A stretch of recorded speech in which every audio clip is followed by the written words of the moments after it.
Traders, I am Stephen Davis, Senior Market Strategist. It's Friday here, August 18th, here to talk to you about the grain markets.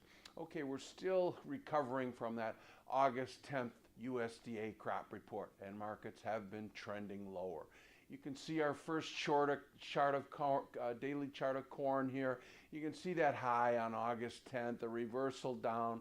Prices have been trending lower. We'll kind of see where we go from here. I'm a little bit cautious about selling in here, and I would remind everybody to be a little bit cautious about being short these grain markets at these levels. Whether you agree or disagree with me, there's a lot of growing season left in this corn market, soybean market, so we'll see where we go from here. Exports on corn very good, the demand very good, so at some point I believe that the market's going to factor in all these big grain productions and start focusing on the demand, which is very, very good. Just a note on Brazil, now they have a lot of corn, so they're a competitor of ours. Brazil, a big ethanol producer over there, they're opening their first ethanol plant making ethanol from corn. Usually Brazil makes all their ethanol from sugar cane. So there's the first ethanol plant in Brazil from corn. There's 10 more coming, just to give you an idea of how much corn that Brazil has. So there's a lot of corn in the world. The demand is good. We need to see this demand story on a daily basis pick up. So our first chart of corn, again, daily chart of corn down in very good support. Okay, the soybean market.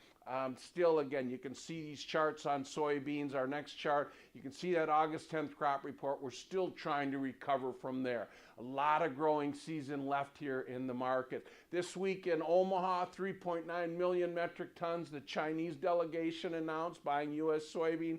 Last month in Des Moines, Iowa, the Chinese delegation announcing 33.4 million metric tons of U.S. soybean. This is a good story. The market barely moves. So when markets don't go up on bullish news, they're not that bullish. And it just reminds us this time of the year, the most important thing is weather, and it's cooler temperatures. It's been raining this week in Iowa and Nebraska. It's supposed to get a little hot next week, so we'll see about that.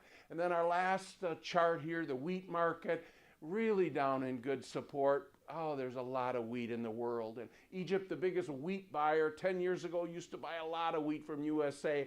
Now it's Russia and Ukraine type of origin. And Russia's got record wheat production going on in their part of the world. So kudos to them. Crude oil's not above $50 here, so Russia can sell their wheat to the world and bring in money into their coffers. So again, I would caution everybody about being short these markets in here. There's still a lot of growing season left. September 6th is a full moon, and how about an early frost this year? It would go perfect with the weather scenario that we've had. The rain deluges early in the summer, the drought that we had middle of the summer. September 6th, a full moon. We get an early frost in here, that's going to change things. So we'll keep talking about that as we move into September. Everybody have an excellent weekend.